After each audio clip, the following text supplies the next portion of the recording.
sentence from 2 to 20 years. He decided that he wanted the jury instead of the judge to determine his punishment. So now we start off again with opening statements where both sides give their opening statements if they choose, and then they begin with witnesses and then closing arguments, and then again it's given to the jury for them to determine how many years Aaron Dean will spend in prison, 2 to 20. That is what manslaughter requires in the state of Texas. Now, I did see one of the close family members and a family member. They brought them out through where we were in a different way, a back way, and I asked if they wanted to comment. They said no, and that is because, again, the family is still under a gag order. I suspect that they will call some of Atatiana Jefferson's family as character witnesses in the punishments phase. And you can also expect that they are going to bring in family members and character witnesses for Aaron Dean, trying to get him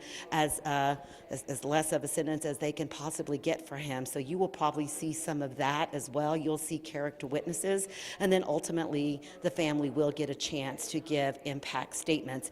And when the verdict was read, you heard a lot of shouting. At first I thought maybe it was Jefferson's family, but I went over there and I looked, and it was actually a woman who is a community activist in Dallas, and she goes to a lot of these trials, and she has been active in protest against police, and so she was screaming that she did not like this verdict. She thought that the jury had basically stepped over the body of Atatiana Jefferson. That's what she was screaming, and they kept telling her, calm down. She's like, I'm not going to calm down, and she yelled for quite some time, but she was ultimately asked to leave, and she was escorted out of the courthouse, and so she and a group left.